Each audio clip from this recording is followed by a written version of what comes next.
So this episode was already in the can prior to February 19th. We just wanted to hop on before we get into it and acknowledge the huge, sad news of the passing of Richard Belzer. Yeah. Luckily, this episode, we were giving Munch a lot of props because he's pretty awesome in this episode. Munch was great this episode, yeah.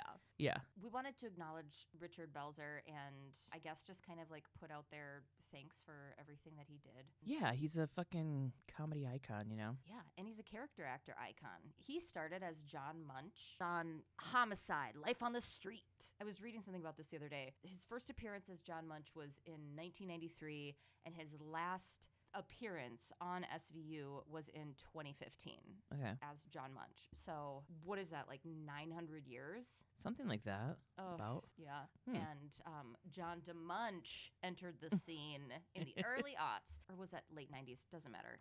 Diamond connoisseur. I mean, no matter how much we drag it, we drag everybody. We're going to drag everybody. But yeah, Munch gets the most shit from us. And we both made a point, like when we were talking about it, we both made a point to be like, we appreciate Richard Belzer as being separate from Munch, and we're still going to talk shit. Still going to talk shit. Yeah, I'm still going to, it's hard not to. I mean, yeah.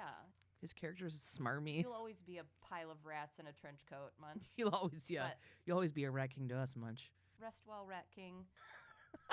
Richard Belzer, thanks for everything. You're a fucking king. You'll be missed. His last words are just chef's kiss. Fuck you, motherfucker. This doesn't mean shit, but this episode is dedicated to you, Bells. All we are is dust in the wind, Munch. Okay, on to our stupid show. Thanks, Bells. Oh, what's new, pussycat? What's going Whoa.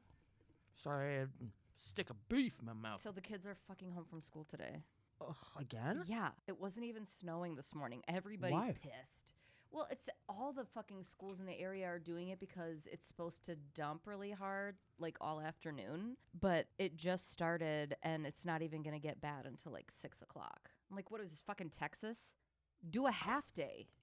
Even though it would have completely fucked my recording schedule if they did a half day. But I don't need to go on a fucking rant about that shit. We have enough to be angry about today. Yeah. This is a pretty decent episode. Oh my God. I watched it again this morning and got myself fucking hyped again. Mm-hmm. Welcome to SVU Pod Especially Heinous. I'm Gabe. I'm Tasha. Surprise to me.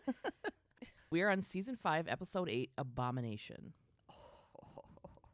Opening scene, there's this lovely crossing guard. She hates her fucking life. Yeah. She's helping all these kids practice crossing the street for school. She's like, everybody just look and listen. And they all start walking across the street, and she tells them to stop running, and then she whispers to herself and us, I hope a cat doesn't splatter you all over Midtown, you little brats. And I was like, I love her. God. So when they get across the street, she's looking at something in the alley and immediately tells the other crossing guard lady to take the kids back inside now. Because she sees an arm sticking out of a blanket behind some barrels or trash cans. Oh my God. The dead arms flopping out are the missing dicks of Season 5. Dude, for sure. Yeah. Although next week we have a proper missing dick. Oh my God. I'm so excited. I know. When I was like looking up the next episode, I was like, ooh, missing dick time. Nice. Have we had one yet? Not this season. Oh, our sweet patient listeners are like, no, we have not had a missing dick. So now Benny and Stabes are on the crime scene being briefed by a super hot responding officer, by the way. He was cute. He was, but he was also dumb. He was a fucking stupid idiot at the end. Yep. Yeah. Aren't they all, though? I know.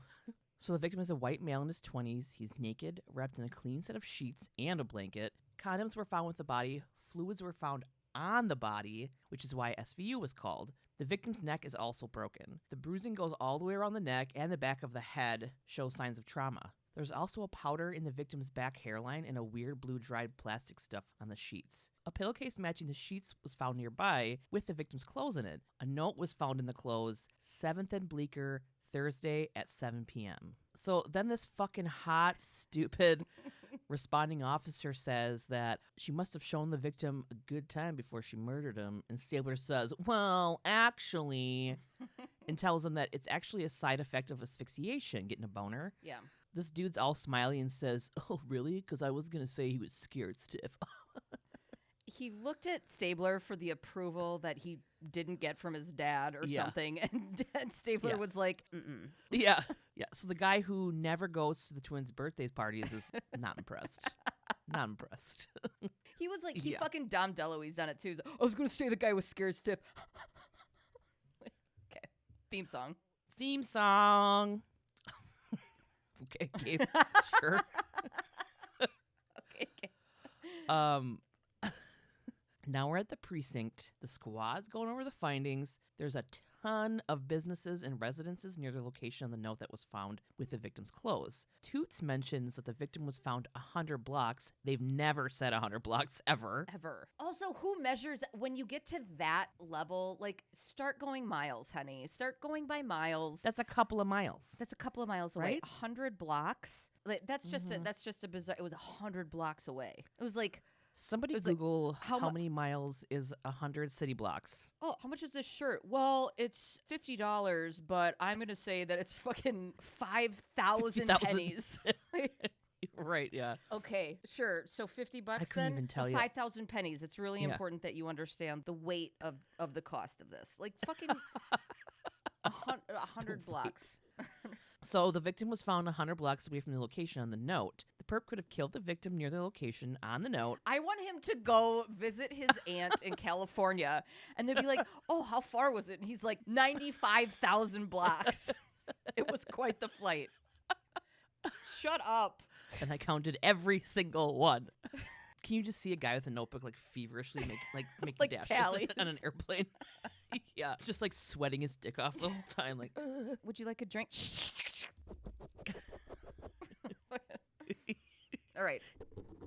Nobody's going to write 100 blocks. Nobody. Munch says that they have no hits from the prints or from missing persons. The CSU captain Cyper lady busts in with updates. She's real pumped about it, too. Oh, she is. She's like, hey, dudes, check it out.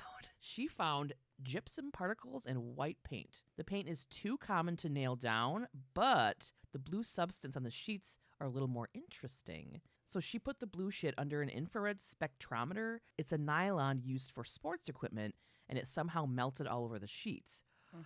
But there were 2 types of semen found on the sheets, which means the victim was with a man the night he died. And I'm like, ew, it's the 2000s. Gross. Gay people. Yeah. Her describing all of that was a drum roll up to her being like, fucking gay. And they're all like, gay. Jesus. Then they're like shocked, like they don't work for SVU. No shit. I mean, up until this point, they were calling the perp she because they assumed it was a woman because a man was found dead with a boner. And it's like, no, it takes all kinds here in the thousands of blocks of New York City. Cragen wants the bars in that area that cater to men checked out. Yes. Cragen wants the gay bars in the area fucking checked out, okay? Why did I... Whatever. At Hugo's bar on Bleecker Street, Benny and Stabes speak to the bartender in his cute little muscle shirt. He doesn't recognize the victim. This guy worked till 4 a.m. but said it was kind of a blur after 10. And I was like, I 100% fucking get that. We always drank when we were bartending. There was one place that I worked at specifically that we were allowed to start drinking when the grill closed at 11. And then everybody would close the bar and stay and party until whenever. Like, we would just do shots the rest of the night. Closing was fucking brutal. I can't tell you how many times I took a fucking cab home from work. Also, I was wondering, like, what time is it? Because they found the body in the morning, and the guy was, like, opening the bar. Like, did he close and then open? Yeah, we call it a clopin in the service industry, and they suck. Yeah. And you get, like, 2 hours of sleep? Ew. Yeah. I mean, the bar was probably opening at, like, I don't know. I mean, maybe they do, like, a breakfast thing, but a lot of times the bar will open at, like, noon. But you get home, it's 5 in the morning. You have to get up and you have to open again. But, yeah, that's definitely a thing, and it sucks, and everybody hates it. Anyway. Well, everybody works clopins in this universe, apparently. Yeah, there's one bartender that works in a busy 7 days a week New York City bar. The bartender tells them the patrons are pretty much just regulars from the neighborhood because, of course, it's a gay bar. So they're like, oh, is it fucking dude sex workers? Is it fucking people hustling for dick? Is it, and he's like, no, it's just like normal people just coming to a normal bar, just having drinks. It's just, that's it. It's weird that they never say that about straight bars. They're like, I know. It's like everybody's hustling for fucking at any bar. Everybody's trying to hook up at any bar or have a drink. That's normal. There's sex workers at every bar. I don't know. It's just there's spray paint on the wall. It must be gang related kind of fucking idea of everything, you know? Right. Yeah. So they go on and ask the bartender about lovers' spats, and he's like, oh, the bouncer handles that. Up until this moment, this bartender has had a pretty standard nondescript American accent, but then he yells for the bouncer, and he's like, hey, Tony, police! Yeah, I noticed that too. It was like, okay. This guy's like, this is my last moment. Hey, Tony! Okay. The bouncer, Tony, fucking Homer Simpsons from the hedges, into the scene. He was in The Sopranos, obviously. Yeah. He checks out the autopsy photo and doesn't recognize dude from the bar, but he does recognize him as a model of something. From a magazine? Nah, from like a poster, you know, by the construction sites. They got posters over there. So that's where we're gonna go. Benny and Stabes head over to the fucking construction site to where the fence is plastered in like all the posters. Stabes points up at the sign directly above that reads post no bills, and he looks at Benson and goes, lawbreakers. It was giving 6th grade safety patrol. That's what he was serving us. So they start looking for the victim's face on these posters. They're ripping shit off. And our victim is pictured with a woman on a poster with a cross on it. Mm-hmm. Benny reads the caption on the poster and it says, we chose the path to love. And then she goes, looking pretty heterosexual. There's a logo on it for Regenesis. Ugh. And I'm like, ooh, are we talking gay conversion shit? It's Rage Day over here at SVU Pod, everybody. Right? We're angry. I know. It's going to be so fucking, of course it is. It's called Abomination, all right? We all know the fucking misuse of that word. Guess what? We were both raised super Christian. So if you don't want to hear two angry people who also are well informed on what they're talking about, no. Right. No, anyway. Yeah. Just strap in, strap-ons, because we're fucking pissed. I was just gonna say this. You were? Yeah, I was just gonna be like, strap in, strap on. Like, it was the exact same thing. I was just gonna fucking say. I don't know why it popped in my head. Maybe because we're telepathic or something. It has to be. I've never said that. I never have either. Oh my god, I love you so much. Okay, I love you so much. God, I'm leaving my family. It's like finally. Yeah, duh. Okay, so we're back at the precinct. Huang and the squad examine all of the info that they've got. Huang says that Regenesis is a Christian ministry that started in the 80s that works to convert people to heterosexuality. Ew. Kelly and Derek Singer, both ex-gays, are the founders. Benson goes, oh, gays reformed to gay bashers. And Huang's like, not quite. And I was like, well, it seems pretty black and white to me, but go ahead. Sure. He says that Regenesis doesn't condemn homosexuality outright, but thinks it's a sin and should be resisted. I have a soapbox to creak out on real quick. That whole stance is a thin veil for bigotry and is a fucking cop-out. 100%. If you don't support and embrace someone for who they are, you're not accepting them. This is creating harm. You're creating harm. I read something once. When I say I read something, I mean I watched a video. And when I say I watched a video, I mean I saw a TikTok. No, I don't know. I don't remember where I heard this from. But and when I say I watched a TikTok, I actually mean I had a dream. Well, I saw this thing about like what not to say when someone comes out to you, like your kid or your friend or whatever, because we think it's a good thing to say, I love you no matter what. Like that feels really supportive. But the addition of no matter what tells them that being gay is lumped in with other things you somehow overcome to love someone. Yeah. Like even though you're fucking gay, dude, I'm going to love you anyway. Like that's no, just I love you. Yeah. Just I love you will do. I love you. I support you. I will fucking fight somebody. Like that's it. Yeah. Back to the show, but I'm keeping my soapbox handy because I think I'm going to need it. Anyway, they're talking about ex-gay shit. Stabler asks, well, why is it bad if someone thinks homosexuality is a sin and wants to change? I'm asking for a friend. You guys, I'm Catholic. Huang tells him that the assumption that that can change in a person is the thing that's fucked up about it. Regenesis says they've converted people to be straight, but they don't have the proof to back it up. And most psychiatrists believe that it doesn't work. I found that on lgbtmap.org that there are 20 U.S. states plus D.C. that ban conversion therapy for minors. 6 more and Puerto Rico have partial bans. Wisconsin is one of those. And the rest need to fucking get it together. I thought they were just completely banned now. I didn't know that there was still a thing. No. Ew. I know. Well, they were taken out of the, Novak says it later, homosexuality was taken out of the DSM-5 in 1973 as a, mental defect or whatever they used to call it. But yeah, the conversion therapy shit, this is restricted to mental health practitioners. Religious providers, in heavy quotes, can still damage all the kids they want with this ignorant, harmful shit. So this Vic that was repping this fucked up movement as the literal poster child was still DL gay, okay? Now let's go find out who wouldn't like that. All right. Benson and Stabler are at the Regenesis headquarters. They're talking to the founder and his wife. This dude looks like Giovanni Ribisi's cousin. He does. Right. I thought he was going to be important because of his face. Same. For some reason. Yeah. Well, and the lady looked familiar to me too, and I looked her up. I think it's because I recognized her from House of Cards because she was in 3 episodes of that, but otherwise I didn't really know her from anything.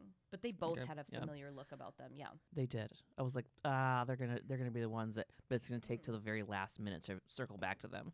But so the victim's name is James Reed. He was last seen by the Regenesis founder 6 months ago. They say that they loved James. And Benson's like, only if he's straight, right? Benson then asks them if they are straight, and there's like this weird pause, like, no. And then the dude says that Benson and Stabler probably think that they are religious fanatics and that God suddenly made them straight. He says it's a struggle for him and his wife every day. Can you fucking imagine feeling like I'd rather die than fuck this person, but god damn it, I gotta? Oh my god. Or is this just like is this just like regular straight marriage too after a few years? Well, no. I mean, what Huang was saying is that a lot of people that consider themselves ex-gay or converted just remain celibate, which is fucking lonely. Great for you if that's what you want to do, but if you're doing it because you think that you're a sinner because you're gay, it's just fucking, I know. The whole idea of it is just fucking awful. This is so enraging. Awful. It's enraging so much that I've like looped back around and just calm about it because I'm like, fuck you. That's the scariest kind of anger for me. Yeah, sorry. Okay. Stabler asks how James ended up on the poster. James, quote, wanted people to know that you can be accountable to God and have joy in your life. Homosexuality doesn't have to control you. But then 6 months ago, he had some doubts. So Benson's like, in other words, he had a boyfriend. That doesn't look good for y'all. So they're kind of accusing the founders of killing James because it made their organization look like a scam. And they, of course, deny it. Then the founder dude says he wouldn't care if James had 100 boyfriends in 100 blocks. They wanted James to come back. They really liked him, and they wrote him a bunch of letters that he never replied to. Stabler tells them that they need the address they wrote James at. Gay husband founder dude finds it. Oh my God, I did write this. I know it's early on, but he looks familiar, like a brother or cousin of Giovanni Ribisi. His hair is wild. I forgot. Yeah, I wrote that. James, and then I go, and he and James were in love, or he was in love with James and James didn't reciprocate. I can't believe I love you so much. I can't believe you even wrote cousin. A brother or cousin. Oh my God. Because you didn't say doppelganger. You didn't say fucking lookalike, twin, nothing. Oh my God. We are speaking telepathically today. We are the same. Oh my God. I'm going to go run into the wall. Tell me if you feel it. I'm going to punch myself in the face. Did you get it? Okay. Now we're at James' apartment. Benson and Stabler are there. No blood was found on the mattress, so he probably wasn't killed at home. And then I'm like, oh my God, fucking smell that mattress, bitch. Remember the yacht? Where it was totally somehow amazingly clean but smelled like bleach and they ripped it open. There was like a ton of blood. Yes. Also. And that's how Cabot ended up in witness protection? Oh my God. At Ace Hardware. Follow us on Instagram. Also, in this apartment, they looked at the mattress and I went back a couple times. There were no sheets on the mattress. There weren't? There were no sheets. They pulled the covers back and it was just like a blue quilty mattress. And I was like, ooh, weird. The sheets are missing. We'll circle back to that. Nope. Maybe they were going to go that route and then they changed their mind halfway through. They were rewrites. I don't know. Weird. Or they couldn't afford a sheet at that time or just missed it. Like in Game of Thrones, there's a Starbucks cup in the background of one of the scenes. So James was getting a master's degree at Hudson University for clinical psychology. They find the letters from the founder, Derek, at Regenesis. They're unopened, and they find a photo of James and a guy named Phil who could maybe be his boyfriend. Benson and Stabler kind of start debating on if sexuality is a choice and what choice makes you a good Christian. Oh my God. And the simplest question to squash the choice debate is when did you choose to be straight? Exactly. Yeah. Stabler says, well, I don't know, maybe some people choose to be gay or straight. And Benson's like, oh, so you chose to be hetero? And he was like, no. Yeah. He totally misses the great point she made, and she just like rolls her eyes and goes back to like, yeah, like it's laughable. It's like, no way.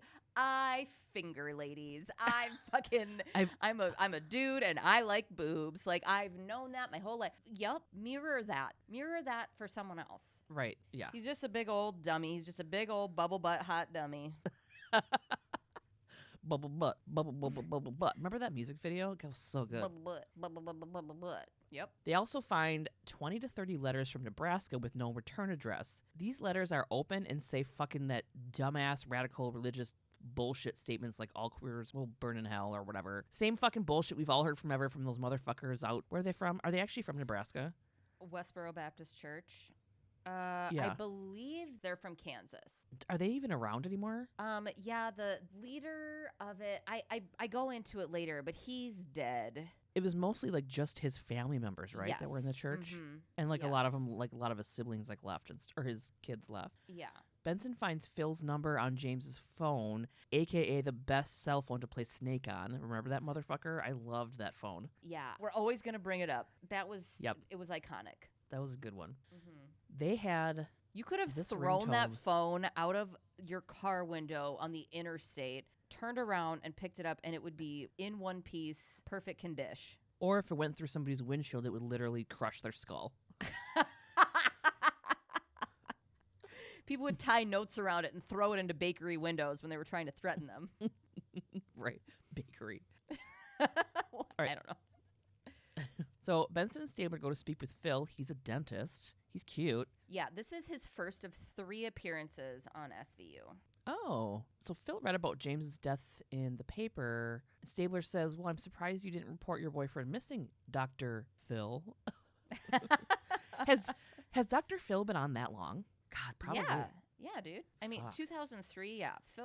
Dr. Phil, this was his heyday, wasn't it? Because this is when Oprah still was like, this guy's fucking great, everybody. Right. And we're all like, Dr. Phil rules, Dr. Oz rules, beef is terrible. Like, everybody was just like, whatever you say, Opes. So Phil is James's ex, but James doesn't have any family, so he's taking care of the funeral arrangements, which is really nice. You said funeral really weird. I did? You did. You said okay, hold on. Funeral arrangements. So they met at Regenesis and decided to leave the program together. They just kind of looked at each other and they were like, what the fuck are we doing here? They broke up because they weren't really in love.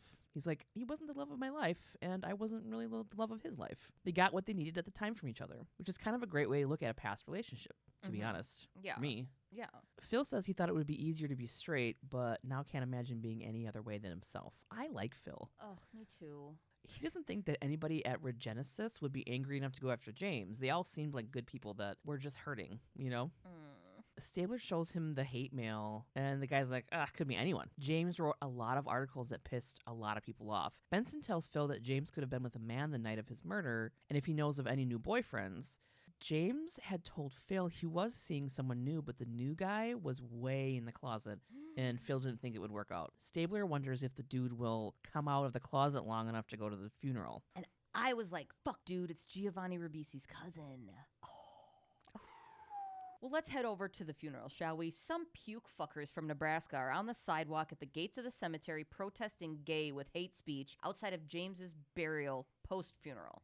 Some Westboro Baptist shit. With those like classic neon signs that they do in really real life the bright or ones whatever. that are like fucking gay is bad and just they say the F slur so Only, many like, times in this fucking episode. I know. Benson Stabler, Munch, and Toots walk past them to enter the cemetery, and Toots is pissed that these pig slop protesters are there and wants one to step over the line so he can shut them up. And I love him for this. He's such a fucking Nazi puncher. So they all chat on info updates. Munch had asked around the funeral, but no one knew who James was dating. This fucking nutty blonde bushy eyebrowed hate preacher shouts at Phil as he arrives and calls James a quote disgusting F slur and goes on about what God thinks about homosexuality and shit. He's obviously the Fred Phelps of the group, the former leader of the Westboro Baptist Church, who's fucking dead now. Also, I always found it so fucking like, if I was a Christian, like quote blasphemous to be like, I know what God thinks. Yes. I'm sorry, what? Isn't it the other way around? You don't get to fucking... The audacity. Yeah.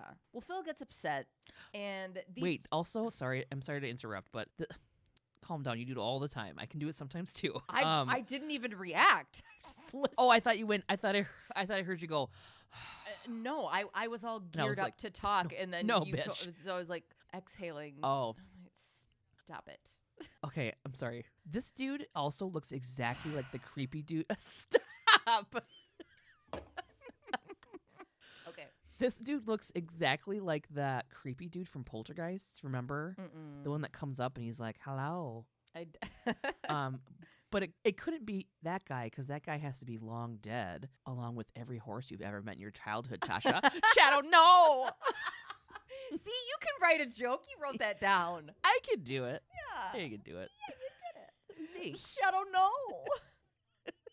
Okay, so this preacher, Fred Phelps, motherfucker, is yelling shit at Phil, and Phil's like, "What the fuck did you say, dude?" And they get in each other's faces. Time to shine, toots. This motherfucker crossed the line, went where he wasn't supposed to go. He actually, I noticed, I watched it twice. He was actually pushed by the lady behind him on accident. It was funny. So Toots and Stabes grab the preacher and place him under arrest for trespassing. Woo woo! Back at the precinct, we're in an interview room now. Benny and Stabes are interviewing Reverend Mitchell Shaw. That's this dude. Shaw goes around protesting and shaming people, and he claims that he's doing God's work. Stabler goes, did he ask you to ignore all that love thy neighbor stuff? And the dude quotes the Bible, "If a man lieth with another man, as a man lieth with a woman, both of them have committed an abomination. They shall surely be put to death. Their blood shall be upon them." Leviticus.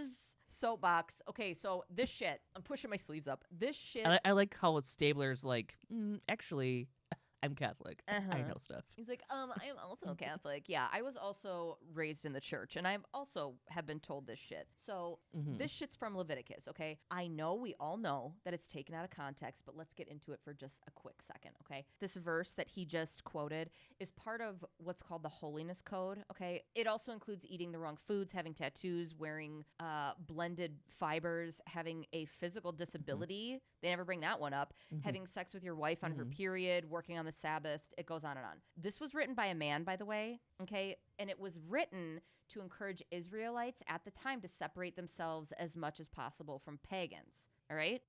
That in mind, that's the base. So in pagan tradition at the time, what? You were just hard gearing yourself up to fucking. I know, because I have like 90 thoughts going.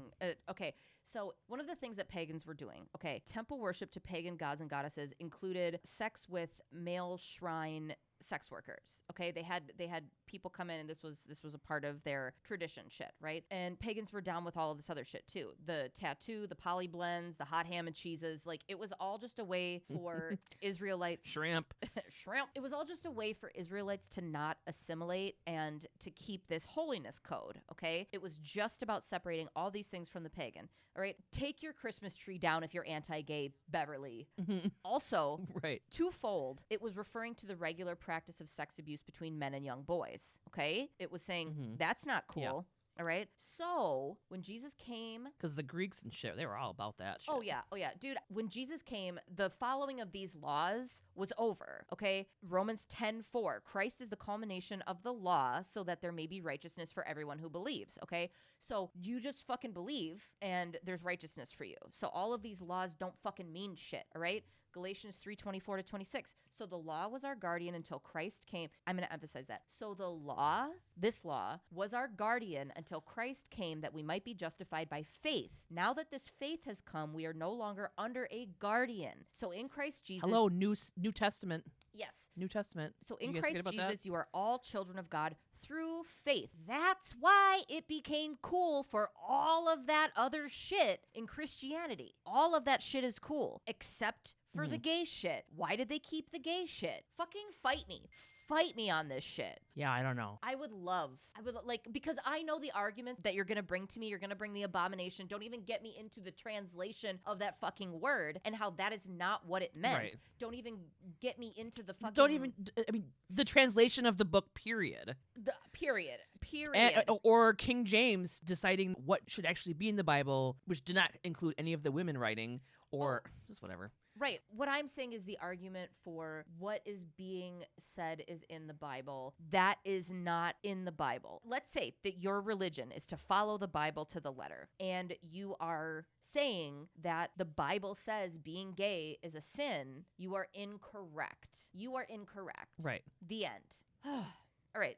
Back to the fucking show. Mm-hmm. Stabler's talking to a wall, but lets the preacher know how he's being contradictory. All right, he's like, 12 years of Catholic school. Boom, let's have a Bible verse quote off, guy. And Shaw goes, this city is full of sodomites, and you waste your time protecting them, and yet you wonder why so many other NYPD brothers were struck down on September 11th. Do you not see the Lord's judgment upon you?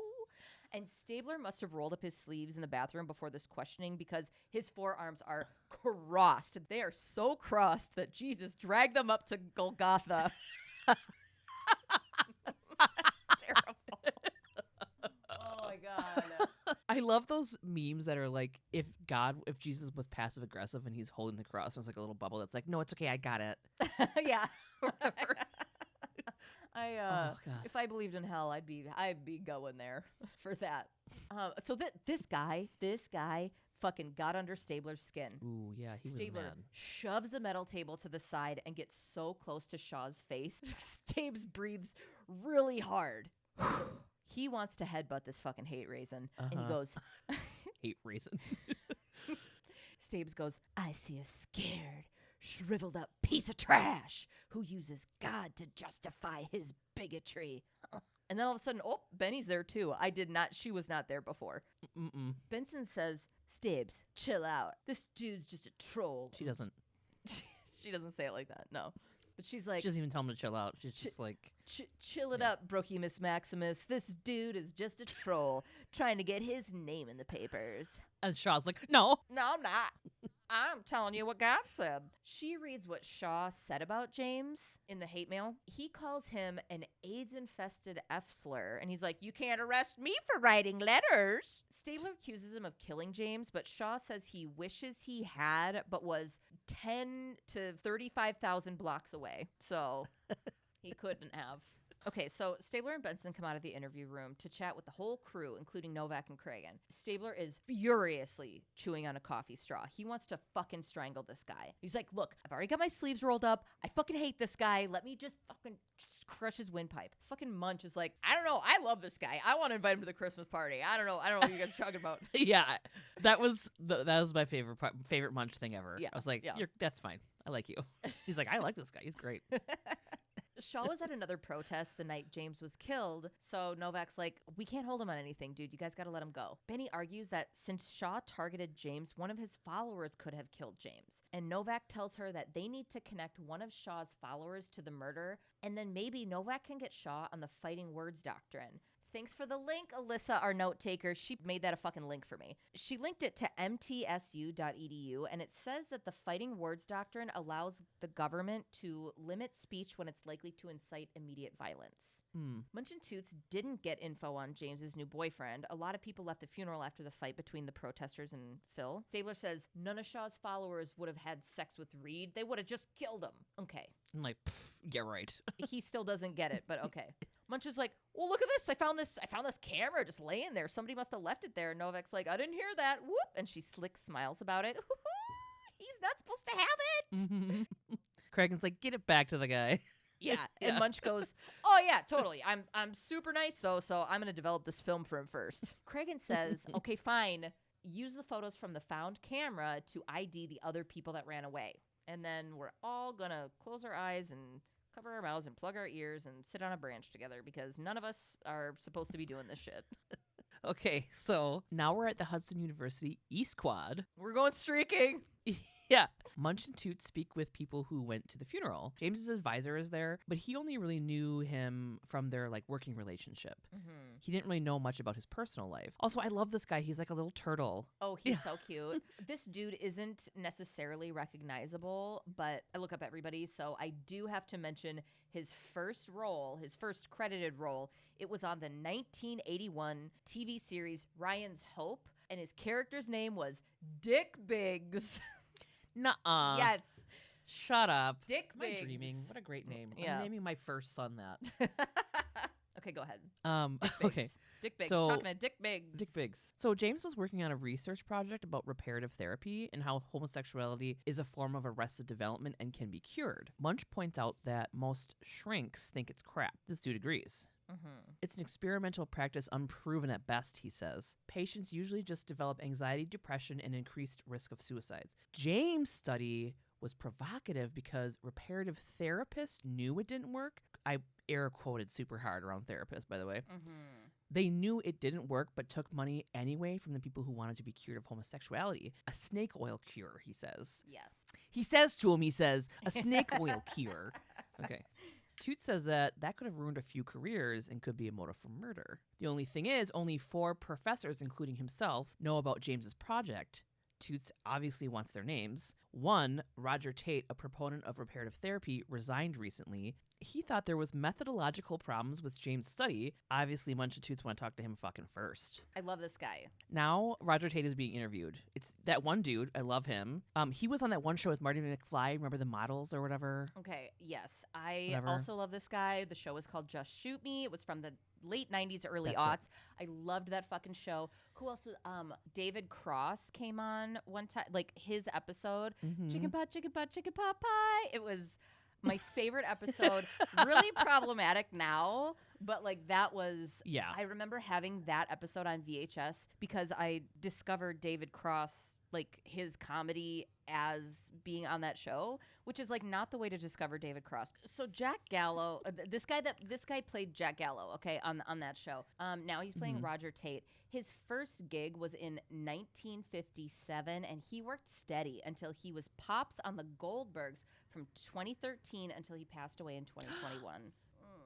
Oh, he passed away? This guy had a 64-year career. Wow. And then I'm like, OMG, he's the bad guy. I forgot that he was Pops. Tate says he respected and really liked James. He just thought the methodology for his study was flawed. They actually debated at several symposiums over the past few months. I don't know why that's It's fancy. You're right. Yeah. Tate and James had differing opinions on homosexuality. James thought that homosexuality was a naturally occurring variant. Tate thought it was a complex pathology having to do with how parents' behaviors can affect the sexuality of male children. Like the classic, an overbearing mother and a distant father. Like, fucking, okay. They do that with serial killers, too. Yeah. So Tate actually thinks that homosexuality can't be cured, but can be controlled with therapy, which is like, why do you have to? Just fuck some dudes. But what does it matter? Toots says that Tate must have been pissed that James' work could have contradicted his own work and maybe he'd fucking lose out on some money because of it. But Tate was like, James wouldn't have ever been published. Tate says he didn't hate James. He felt sorry for him. He didn't think that James was normal or happy. And he's like, how could he be?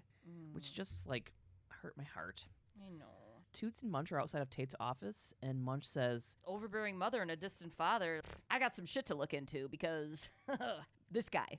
Yeah. I'm loving Munch's little like shit this episode. Right. Usually I don't. I'm always like, shut up. Oh, yeah. You rat king. You fucking rat king.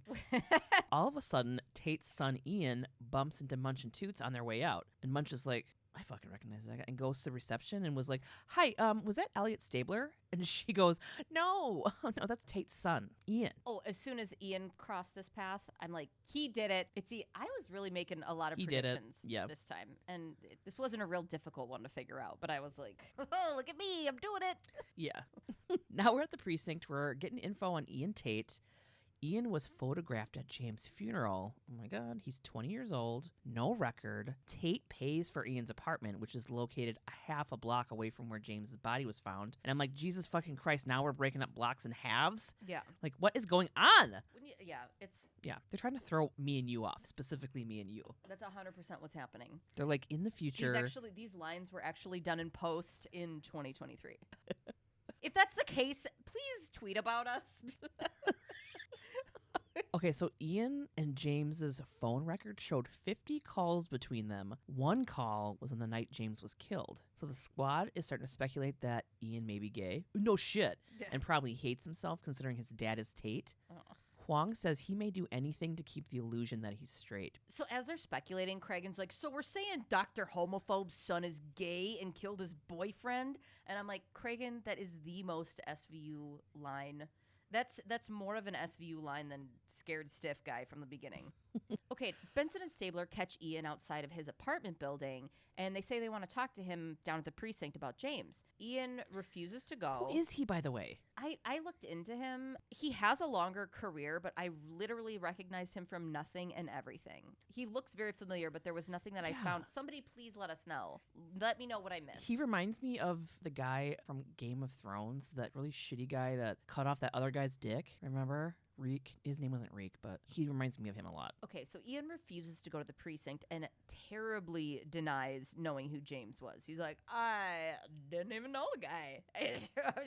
No, didn't even know the guy. Stabler's immediately like, dude, we got all these fucking phone records. Ian's a deer in headlights when they tell him that James is dead. And he's like, I didn't do it. Nobody said that, but okay. When Benny suggests that James and Ian were anything at all to each other, he's like, no, that's sick, bro. That's fucking sick. He says that James was harassing him because of Tate being his dad and calls James the F slur. Stabes is like, weird, did you know that most homophobes are actually repressed homosexuals? Thanks, Huang, and gives a thumbs up to the camera. Benson asks Ian for a DNA sample, and Ian's like, nope, and walks away. During this exchange between Benny and Ian, Stabes had grabbed the door for some lady leaving the apartment building, and boom, now they can go in to collect evidence. Faulty dryer, maybe? Public area, we don't need a warrant. And then they best friends smile at each other and head into the building. In the laundry room, Benson and Stabes are looking at all the dryers. One of the dryers is really hot, so Stabler checks out the lint trap inside, and there is the same blue nylon that they found on the sheets. The dryer's really hot. It's got big old titties, and it's wearing a thong. Okay. Stabes finds this blue nylon. She's asking for it with her mouth wide open. Oh my God. She's got a leak. Oh, jeez. Stabler finds this blue nylon shit, and he's like, oh, this is enough for a warrant. Is it? Apparently, because now they're in the apartment of Ian Tate. CSU and SVU are there. The apartment had been completely cleaned and smelled like they had just painted it. The mattress looked new, and they couldn't see any issues with the wall that could have caused James to have drywall in his hair. But then Benson examines the wall behind the bed where there were framed pictures. Behind one of the pictures, the wall had been patched at head level. Tate and Ian walk in just as they're cutting into the wall, and Stabes gives Tate the warrant as Ian's eyes dart all over the wall they're cutting into. He's freaking out because OMG, how did they find that? I hit it so well with that 12 by 18 pick hung crooked on one nail. Jesus Christ. Benson finds blood and hair behind the wall patch. Ian is arrested for James's murder, and his dad tells him not to say anything because he's getting him a lawyer. All right, we're at Ian's arraignment now. Ian pleads not guilty to murder in the second degree. In front of the mole judge. Mole judge. That guy's so moly. It's like so insane. You guys want to judge? I'll give you a fucking judge. Every episode I want him to keep morphing. Further and further. Right. He puts his hands up. He's still a human, but then there's just like tiny fur-covered claws. Yes, exactly. Yeah. Oh, and they're barely poking out of the long, oversized judge robe sleeves, like fucking Ariana Grande. Oh my God, cute. When the judge asks Novak about bail, she requests remand because he is a danger to the community. Ian's lawyer says James was defending himself and saying Ian was being sexually assaulted by James. Novak's like, there was no report of that, and this is the first time I'm hearing of it. Ian's lawyer says, as the ADA for SVU, you should know that rape victims often delay reporting their attacks. I'm like, oh my God, this bitch is using whatever. Novak says that Ian's semen was found at the scene. Ian's lawyer then asks if a woman has an orgasm when she's raped, does that mean she was asking for it? The judge is like, fucking chill out. He waves them off and says that the argument is beyond the scope of these proceedings, and he puts Ian in remand. Now we're at the office of the district attorney, Arthur Branch. Old Uncle Arthur Branch. Drinking a fucking mint julep. Uncle Artie hanging on the porch. I hate when anybody has to talk to him, especially a woman, because he comes off as like their dad. They're really condescending. I'm never going to be proud of you, Dad. Yes. Novak tells Branch that Ian wasn't raped. Well, she doesn't know that. She's calling the claim a lame attempt at a gay panic defense. Matthew Shepard's judge wouldn't even allow the gay panic shit in court. I didn't know if we wanted to go on about Matthew Shepard, but I didn't because I was gonna do that as the chaser. But there was I hit that later. I didn't because there was so much to be. I could have done 35 chasers. Yeah. I could have done Yeah. 9,000 blocks worth of chasers. Yeah. It's not just for distance anymore. My goal weight is 45 blocks. Branch points out that in New York, gay panic falls under extreme emotional disturbance. God, that's so stupid. Novak's like, dude, fucking juries don't buy that shit anymore. And then Branch is like, well, then why are you so worried? Branch knows that Novak is worried about juror prejudice. If even one juror thinks that gay people are predators or sinners, it could cause the charge to be lessened or it could cause an acquittal. God, I fucking hate 12 of my peers. I know. Why? We're fucking morons. It's so dumb. I know. But also, like, I also don't want one rich person judging me. I know. And getting, like, money or what. I don't know. This is fucking... Branch tells Novak to not play into the politics. If they try to make it about straight versus gay, she needs to make it about fucking murder, which she doesn't even end up doing. It's all about straight and gay shit in this whole thing. Right. I don't even know why he said that. Well, Benny, Stabes, and Novak are talking about Ian over lunch at this diner. I studied their table for too long. I did too. It looks like Stabes and Novak had burgers. Stabes didn't eat the bun, though, because he's ahead of his fucking time. Benny's eating just a pile of tuna salad on a leaf. Benson calls Ian a loner and says he has no friends and basically only talks to his dad. There's nothing to tell them that Ian had dated anybody. There's no financial records linking him to any gay bars or magazines. Nothing. Munch shows up and tells them there was a report made to the local PD from the emergency room the night James was murdered. A patient had reported an assault, and Ian is listed as the victim in the paperwork. To the emergency room. Benny and Stabes talk to an ER nurse about the rape report. I like her. Me too. She's not putting up with their shit or them questioning her fucking job. She's like, bitch, I have been doing this job for 22 years. I fucking know what I'm doing. Back the fuck up. I'll give you what you need. But, like, do not. Yeah. I've got rounds to do. Yeah. This woman fills him in. Ian had told the hospital that he was mugged and had marks on his arms and torso. Benny's confused because the report wasn't called into the local precinct until the next morning. And the nurse is like, well, welcome to the Thursday night knife and gun club, detective. We were fucking slammed. All right. They asked her if she had checked for sexual assault. And she's like, no, because he didn't report it as being the cause of his injury. And men underreport as it is. Right, detective? You know that already? Like, why are you coming and acting like I wasn't doing my job? Yeah. She wasn't as defensive as I'm being on her behalf. But she was very straightforward, cut and dry. Like, no, I didn't, because there was no evidence that he was sexually assaulted. Okay? Yeah. He also could not have left and come back after checking in because he would have lost his spot. And I'm like, OMG, his dad. Yes, Tasha, we all know what's going on at this point.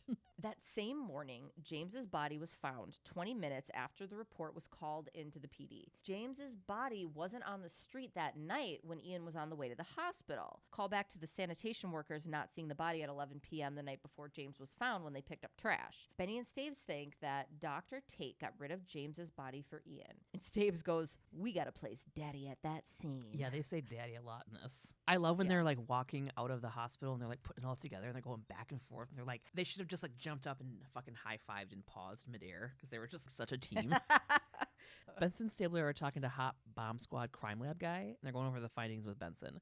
The drywall from Ian's apartment does have James' blood on it, but it also has someone else's.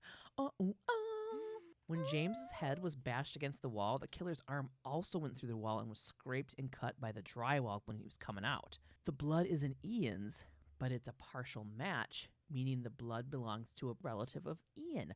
Oh my God, possibly his dad. Oh my God, crazy. Like, come on, we know this already. Go get him, you guys. Go on now, get. Novak is at Rikers Island talking to Ian and his lawyer. His lawyer wants the charges against Ian dropped to man too. But Novak says, I think I have something better for you. She actually wants Ian to recant his statement. And the lawyer's kind of like, Ian says that he told the truth. James forced himself on me. I fought back and jumped the body. Novak says, oh, when did you jump the body? But he can't answer it. He doesn't remember, he says. Then Novak tells him they found his dad's blood at the scene. Novak is getting intense. And she tells Ian she knows he didn't go to the hospital because James attacked him and that it was because his father actually did. His dad caught Ian and James together and flipped out. Ian's lawyer stands up and says that if Novak has evidence that Ian's dad did this, then she has the obligation to drop the charges against Ian. Novak doesn't even fucking break eye contact with Ian and says to his lawyer, if you don't want Ian charged with accessory, sit down now. And continues talking to Ian, and I was like, bad bitch. Oh, that lawyer sat down like somebody else's dad yelled at her when she was 12. Yes. Yeah. Ooh, that's a scary... When you get yelled at by someone else's parent, ooh. Yeah, that's terrifying. Ian starts talking. He says, you have no idea. Novak says, no, I don't. But I can imagine how you must feel. And James knew what you were going through, didn't he? He knew what it was like to hate yourself, to want to change and know you can't. For the first time, someone understood you. Now he's gone. You didn't go to the hospital because James attacked you. Your father did. Ian is all quiver lip crying and says that his dad didn't mean to kill James and that he was just shocked seeing him quote like that. He's like, will you tell them that? Tell him it wasn't his fault that he killed James. He wasn't himself. Oh, poor guy. Yeah. I know. Boom. Benny and Stabes storm Tate's office where he's having a group session of conversion dudes. Move, gays. Dr. Taint is under arrest for the murder of James Reed. Dr. Taint? Yeah. Why did we not say that this whole time? I can't believe that. Jeez, I don't know. That's so easy. Yeah. All right. We got to get to the courtroom. Pew! Novak fucking squeeze up to the courthouse on her goddamn Huffy. Tate's lawyer is right there to meet her. Her splatter paint Huffy. She fucking wore the helmet for a really long time, too, when she peeled up. Yeah. She fucking chucks a newspaper at the front steps. She's like, the last one on my route. The courthouse. Right. There's just right one on single time. guy. There's one single guy in a robe and slippers that comes out and gets the newspaper and goes back in. Yeah. He shuffles out. He waves across the street. She's like, you owe me $2, Dan.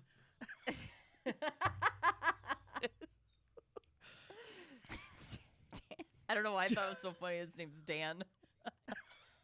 Okay, Tate's lawyer's hanging out by the bike rack waiting for fucking Novak. She comes up introducing Dave Seaver, reoccurring lawyer until 2011. He's a series guy, you guys. Tons of regular roles in a bunch of series dating back to the late 80s. So he tells Novak that he thinks Tate murdering James qualifies as justifiable homicide because Ian claimed James raped him. And Novak's like, well, Ian now says the sex was consensual, so Seaver says it doesn't matter because Tate thought it was rape and acted on that. He leaves Novak on the courthouse steps holding a summons and her bike helmet. Okay, so Novak and Seaver go in to meet with the judge in this case. And Seaver argues the whole thing that he had said to Novak outside, that Tate thought he saw his son getting raped when he walked in on James and Ian, so he killed James, and that makes it justifiable homicide, all right?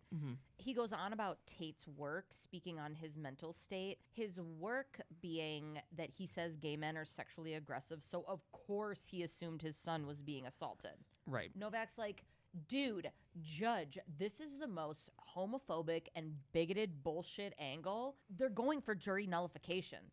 And the judge is like, fucking relax, Casey, and decides that the case does need to go to trial. In the trial, Novak is questioning Ian. Ian tells the court that the night James was killed, Ian's dad had brought over dinner and he had a spare key to his apartment, so he just walked right in. Ian thought his dad was out of town, so that's why he felt comfortable having his boyfriend James stay overnight.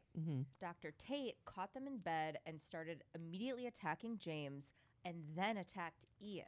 Also, in this line of questioning, I'm like, wouldn't Tate attacking Ian immediately tell us that he didn't think his son was being assaulted? Like, why would he attack his son? Yeah, after? exactly. It just didn't make sense. And they never they never bring it up. No. Yeah.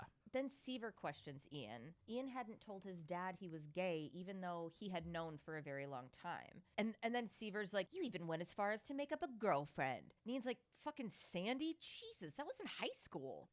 What the fuck, dude? Seaver's really coming for Ian.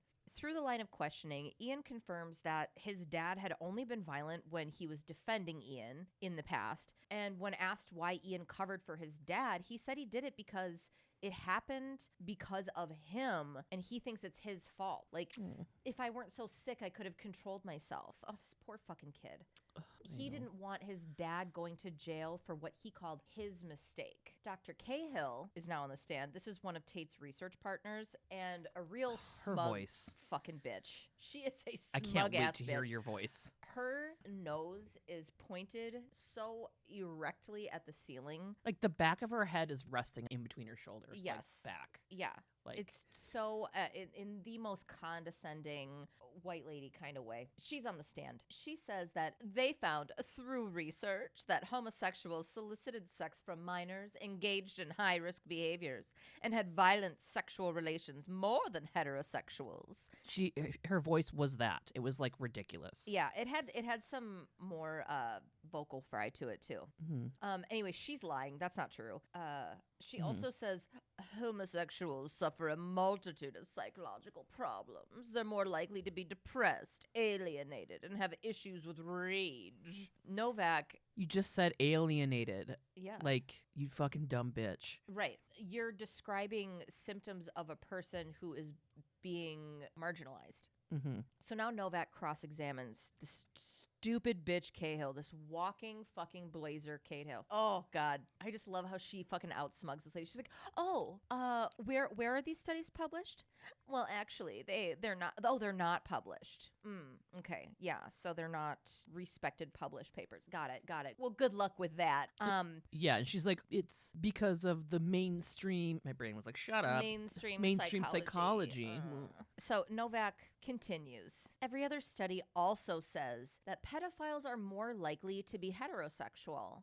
Also, you stupid pair of eyeballs with a blowout, the American Psychiatry Association removed homosexuality from their list of mental disorders in 1973, and every other major medical association was like, yeah, duh. Us too. So all that's a conspiracy or you dumb bitch. Now it's Dr. Tate's turn on the stand. He's being questioned by Novak. He keeps saying that he loves Ian, but she tells him, you don't love him more than you love yourself since you let your son take the fall for this fucking murder. And he's like, I'm on trial for attacking a man I thought was raping my son. And Novak does not get tripped up here, though, dude. She's like, oh, wow, you're such a righteous dad. Then why didn't you just call the police after all this? Why dump the fucking body? And he goes, well, you can't presume to know about our relationship and how much I love him. And Novak's fucking fired up. She goes, maybe not, but I know he's sitting in this courtroom listening to you mount a defense based on the fact that you think he's a deviant, you dumpster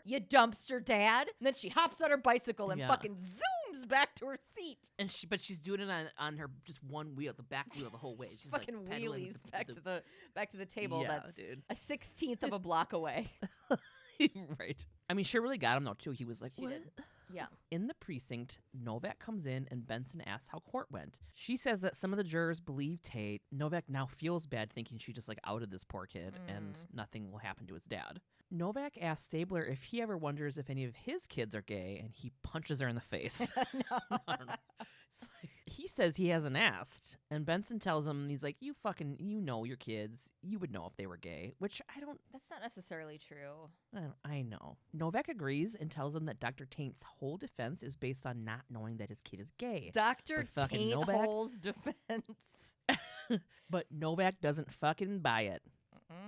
Benson and Stabler didn't find any girlfriends in Ian's past because they hadn't been looking for them. Whoops. Benson thinks that if Ian was gay all along, so did his girlfriend. They gotta find her. Benson and Stabler are speaking with Ian's high school girlfriend, Sandy, who is just adorable. Little cutie. Yeah, she's like, I haven't spoken to Ian in years. I don't think I'll be much help. Honey, you're the smoking gum. Ha! Nice.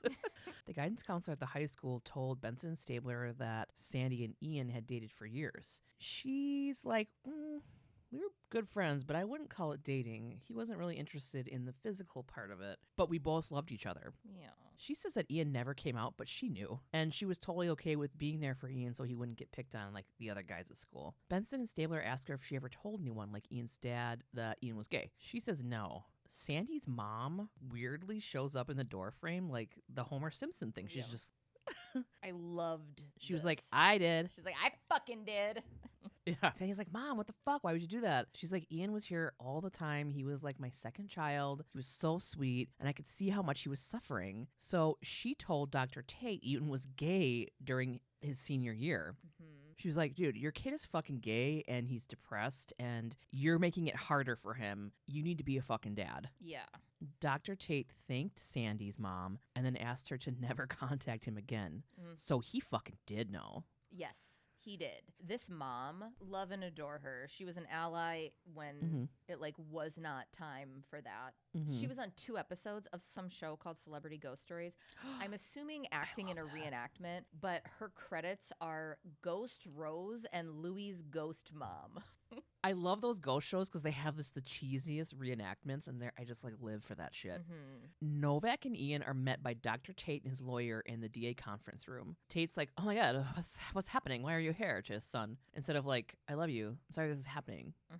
Novak tells him there's an offer on the table, and they're like, "We're out of here." And they're like, "If you fucking leave, it's gone." So Novak is offering murder to 20 to life, and she won't pursue sentencing enhancement under the Hate Crimes Act. And Dr. Tate gets to choose whatever prison he wants to go to, which I didn't even know that was a thing. She's like, hopefully you'll get one where you're not going to be fucking murdered, you hate crime, gay bashing fucker. Tate's lawyer's like, fuck no. But Novak's like, I got Laura, Sandy's mom, as a rebuttal witness. Remember? Dr. Tate looks fucking shook. And then fucking Ian, finally, is his time to shine. He calls his dad out for knowing he was gay the whole time and not telling Ian he knew. Ian spent his whole fucking life thinking that if his dad only knew he was gay, he wouldn't say all those hateful things that he always says about homosexual people, because he loves his son and knows his son is a good person. He took all of that crap because he thought his dad wasn't doing any of this stuff to hurt him on purpose. Who would do that to somebody they love? Their own son. Yeah. Oh my God. Tate tells Ian he can help him, and Ian's like, what makes you think you can make me any more straight than what I've already tried to do to myself? Yeah. Dad, all you've done is make me wish I was dead. Oh, so full body chills. Heartbreaking. Yeah. And his dad is like, oh, I'm guessing they made the deal. I don't know. But Novak meets Ian outside on a bench, and it's the first time you kind of see him smile. She lets him know that the dad took the plea. Ian says that it's weird sitting here, like wondering if people who are walking by know he's gay or not. And he remembers that James was happy that he was out and said, quote, guys are more fun. And then Novak laughs, and she's like, I agree with James. Ian knows that life won't ever be the same moving forward. It's never going to be like how it was. Then Novak tells him that she's sorry she made him deal with something he wasn't ready for. Ian stands up and smiles, and he's like, I'm not, and walks away. Toy fucking Yoda, dude. Toy gay Yoda. All right, let's get into this shit. Let's do this chaser. I wanted to do multiple chasers for this episode. My rage could have fueled it, I think, but... Well, what's sad about this is I'm sure there was so fucking many cases to choose from. Well, yeah, and they reference so many things. There's hate monger Fred Phelps in the Westboro Baptist Church. There's the awful, terrible, brutal murder of Matthew Shepard. I've already touched on Charles and Richard Socarides in Season 1, Episode 9, Bad Blood, when I talked about Narth and the conversion therapy that they did. Therapy, the anti-gay conversion psychiatrist. Do you remember them? It was, I just mentioned him because the chaser was actually... And then they fell in love, right? What? Who fell in love? Aren't they the ones that fell in love? They started a gay thing, No. Charles and Richard... They were one of the first ones to start the ex-gay conversion therapy camps, and then they ended up falling in love and getting married. That's not them. Charles and Richard Socarides are father and son, and Charles Socarides was one of the founding psychiatrists for Narth, the anti-gay conversion thing. And Richard was his son, who came out as gay and then founded Equality Matters and was a principal advisor in the Clinton administration on LGBT civil rights and a bunch of other awesome stuff. But so we've talked about that. Season 1, Episode 9. All of these things are viable topics. I would have loved to just fucking dive into all of them because it's insane and everybody needs to know about this shit. But we're going to today focus on the gay panic defense. First of all, the fact that this is a defense. Just law scholars, please tell me another hate crime veiled as fear that's permissible as a defense. Please tell me one. Right. But we're going to get into it. Okay. On Wednesday, June 25th, 2003, 2 men were fishing on Rough River Lake about 70 miles southwest of Louisville, Kentucky. They came across a suitcase, which is never good. When the men opened the carry-on sized rolling suitcase, they found the body of a young man who would go on to be identified as 36-year-old Guin Richie Phillips. Now, his first name is Guin. I'm not sure exactly how to pronounce it, but he went by Richie. So that's what I'll be calling him. Richie was a gay man from Elizabethtown, Kentucky, who had been missing since June 17th, so it had been about a week. A few days after he had disappeared, his truck, along with some personal items, were found abandoned in southern Indiana. Then days after that, his wallet was found in a stream about 20 miles from where his body was ultimately found. When his mom reported her son missing just a couple days after he had gone missing, she told police that she was worried someone had done something to him because he was gay. And they were like, he's an adult man, so he doesn't need to be like checking in with you, right? Right. On the day he disappeared, Richie had been seen out having lunch and also in the vehicle of his friend, Joshua Cottrell. Now, some articles, again, when you read multiple articles about something, there's usually conflicting shit. Some articles say that he was with a different friend at lunch, but most of them said that he had just spent the day with Joshua Cottrell. On Friday, June 27th, 2 days after the discovery of Richie's body, police arrested Cottrell. He was indicted on charges of murder, robbery in the first degree, tampering with physical evidence, and being a persistent felony offender in the second degree. Prosecutors were seeking the death penalty. At his arraignment, Cottrell pled not guilty and was held on $500,000 bond. And there were multiple delays leading up to the trial, so this actual trial didn't get going until January of 2005. Okay. By the time the shit went to trial, there was a pile of evidence against him. So some of these pieces of evidence included proof that Cottrell had bought the suitcase 6 days prior to the murder. Richie's blood was found in the bathroom of a motel room in Elizabethtown that Cottrell was staying at. Cottrell's DNA was found in Richie's truck. During the trial, there was some key testimony. Rob DeWitt, the friend who had introduced Cottrell and Richie, testified that he had told Cottrell that Richie found him attractive. Okay, Cottrell is this 21-year-old fucking kid who fucking doesn't know, you know, he's this 21-year-old kid. So he maybe isn't emotionally mature enough or whatever. I'm not saying like a 40-year-old man wouldn't do the same shit, but that's what we're dealing with here. Cottrell replied to Rob telling him this by saying he would cold cock Richie if he ever tried anything. Cottrell's aunt, Wendy McCanley, and his cousin, Tara Gaddy, were major witnesses for the prosecution as well. His aunt testified that Cottrell told her that he intended to murder Richie a week prior to going through with it because Richie was gay. She says that she didn't believe him and just assumed that he was a fucking bigot, just saying shit.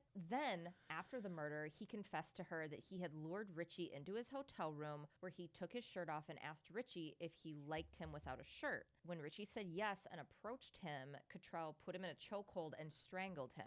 Tara Gaddy, Cottrell's cousin, added that he showed up to her house in Richie's truck after dumping Richie's body and said to her, quote, "He's gone, he's dead." Cut and dry, right? Nope. The defense decided to use the gay panic defense, aka the gay and trans panic defense, aka the LGBTQ plus panic defense. It can literally be used to take a murder charge to voluntary manslaughter. And this shit is fucking wild. And I want to unpack how unbelievably archaic and awful it is. All right? 2 things. I dove back pretty far with this shit. Have we ever gotten the bends? Because here we go. You always laugh whenever I just like it every time. It's just funny every time. In 1859, the temporary insanity defense is introduced, okay, which can result in a not guilty verdict by reason of insanity, all right? The gay panic defense piggybacked on that while simultaneously using homosexual panic as its base reasoning. So homosexual panic was coined in 1920 by psychiatrist Edward Kempf and was classified as a dissociative disorder and also described as, quote, panic due to the pressure of uncontrollable perverse sexual cravings. Ooh, cravings. Yes, see, you picked up on that, right? I'm going to get there. It even had a short-lived moment in the DSM-1, but was never considered a diagnosable disorder by the American Psychiatric Association, okay? Originally, by Kemp's definition, it was brought on by, quote, homosexual advances, but by the person's own, quote, aroused homosexual cravings. Over time, this has been twisted by fucking no homo super straight dudes, obviously. Yeah. Basically, you get hit on by a gay guy, and then you get fucking pissed because you're like, I'm thinking I want to do this. Fuck, I'm no gay. Right. It like totally is true. The people who are the most homophobic are fucking... Yes. All right, so we were talking about Kemp's definition of homosexual panic. Okay. And it was based on like your own aroused homosexual, quote, cravings, right? But over time, this has been twisted into temporary insanity because of unwanted sexual advances, usually between two cis men. Trans panic defense is mostly used by cis men after a crime against a trans woman. Okay? The claim is that the defendant was provoked and acted in self-defense combined with a diminished capacity. It has since been banned in 17 states. Not Wisconsin, though. Not us yet. I've never even heard of this. Yeah, it's wild. If you know of a charity working on this, we need to donate for the Patreon charity of the month. Okay, back to this trial. Gay panic defense. Cottrell testified that prior to the murder, he had moved to Elizabethtown and was introduced to Richie. He didn't have a place to live yet, so he was living in the budget motel. Also, Cottrell didn't have a vehicle, so on June 17th, 2003, Richie had agreed to drive him around to pick up job applications around town. Cottrell testified that the two were running around for about 3 hours before going back to the budget motel where he was staying. Then his testimony gets very different than what his family testified that he told them.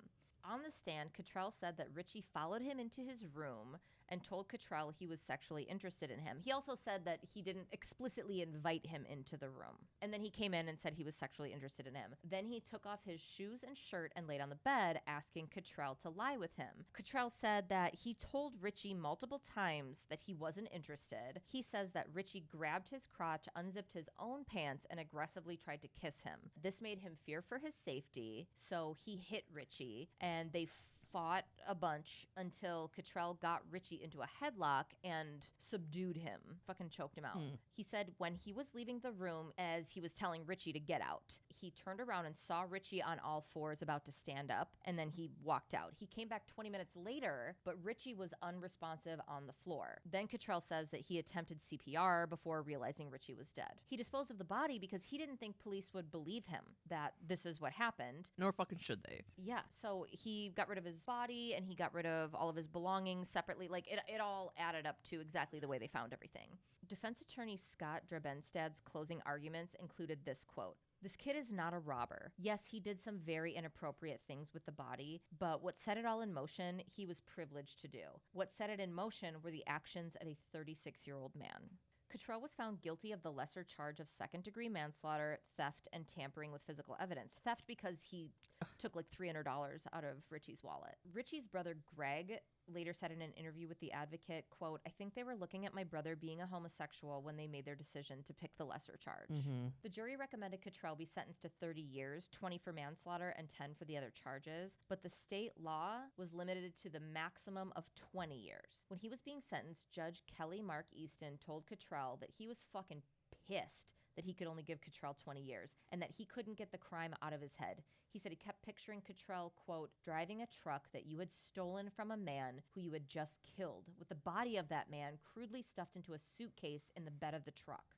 And then he was sentenced. Cottrell was eligible for parole in 2007, only 2.5 years after being convicted. I was like, he better not have fucking gotten out. He didn't. His appeals were absolutely fucking ridiculous. I could burn with rage and talk about this for the rest of the fucking day. He was like, well, they said this in court. Like, all of his arguments were so fucking stupid. He was denied over and over. And as of the most recent thing I could find about it, an article I read in 2018, he was still in prison. But I think he would be eligible for release this year. Well, fuck him. Yeah, fuck that guy. God. That's it. I hate it. That's it. Hated it. I hate everything. Don't be a bigot. It's not that fucking hard. It really fucking isn't. Care about people or completely ignore all of it. Like, just do one of those. If you need to do the absolute least, be indifferent, please. Yeah, I just... And just so you know, that's not good enough, but, you know, if you're... Just don't actively be a piece of shit. Oh my God, I'm tired. Okay. Next week... Next week, we have Season 5, Episode 9, Control. Ooh, Tasha. Control. A guy is found castrated in a subway station. Turns out he has an abusive past, and it's going to be hard to find out who done it because there's so many people who hate him, I think. Oh, I'm sorry. Are we going to be talking about Lorena Bobbitt? Oh. Just that description. I'm like, oh, that sounds like some John Bobbitt bullshit. Yeah. First missing dick of Season 5. First missing dick. That's a big one. Well, who knows? Probably not. Wait, is castrated just balls? Isn't it dick and balls? Or I guess it could be either or both. I guess I don't know. Because castration with like fucking cows is what a Wisconsin thing to reference it with. It's just their balls. I guess we'll find out. I guess we'll find out. Yeah. Next week. And not Googling immediately after we are done. So you know what? Thanks for listening. Rate and review us. Email us at svupod@gmail.com. Send us shit. P.O. Box 176, Deforest, Wisconsin, 53532. Shelby Dubs is the one who sent us the invite for her wedding because she posted a picture on the Facebook group. I would have loved to be there. I know. How fucking cool would that have been to actually just like show up and be like, hi. Oh my God. That would have been so It would have been really lame. First of all, Shelby, you know what I didn't? I thought of this after I commented on it and I was like, listen. She's like, oh, I invited all of my favorite celebrities in quotes. And I'm like, I know that you're referring to like us being the ones who are not just like, yeah, Tasha and Gabe, I'll throw them a bone. But like celebrities in quotes. We're not. I am not the person that's going to argue that. But like, it was just funny. I'm poor. It seemed like a little like undercurrent of a read, and I loved it. Shelby, keep it up. Yeah, I loved it. And then somebody else said that they sent us an invite after they saw that she did that, and I was like, oh my God, I have to go to our PO box today and check it out. Follow us on Instagram at SVUPod. Yeah, join the Facebook group SVU Pod Elite Squad. We also have a chat room called Walk and Talk. That's pretty fun. Hashtag a little bit loud for indie pods. Join the Patreon. We have so much fucking content. It's insane. Check out our store. We have merch and personalized videos now. Mm-hmm. And that's it. So yes. Love you. Bye. We're not the same. All right. Back at the precinct we're with Hong and yes. Not really. It's getting on and off once you're on that. Whatever. We're not going on a fucking cruise. We're not going on a. Have you been on a cruise? Finger bang fiesta, huh? A Disney finger bang fiesta. He thought there was methodological. Jeez. He thought there was methodological problems with James' study. Just the third effort was. And to our Elite Squad patrons, Sonia W., Marissa M., Elkie H., Annie G., Mary D., Andrew, Rebecca D., Miranda B., Shelby W., Lex, Emily T., Kayla W., Mallory G., Bonita R., Marin, Vanessa, Amy P., Melanie G., Courtney W., Ursula S., Kate H., Uyanga, oof, Tasha, Uyanga, Shh.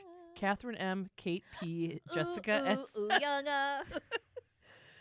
Jessica S., Nicole M., Acacia V., Kelsey D., Jana M., Joshua H., Tammy J., Bert, Crystal, Lucy M., Trisha S., Sam D., Emily A., Mac Attack, Casey W., Abby W., Alexis J., Lauren T., Cassandra S., Kaylin B., Camille Z., Nisha G., Maggie D., Kay Allen, Katie M., Crystal B., Jessica P., Nada M., Sin, Christina D., Liana, Madison H., Emily. Oh, so you're just going to bring your whore to Billy's soccer game? I thought this divorce was mutual and respectful, but clearly it's not, Dale. Oh, God. Victoria B., Scout G., Melissa M., Desiree D., Drew B., Quentin S., Amberly C., Laura H., Luis M., Eliza W., Katarina G., Sapphire. Okay. Monica K., Katie S., and Trish S. We love you and appreciate you fucking guys. You're the best. You're the best. We love you. Oh my God. Okay. The little bead in your Ritalin extended release or something? One of the little... Pew, pew, pew, pew. Kind of. Oh my God, I'm so excited to go rip some framework off in my garage. You done? Huh? Yeah.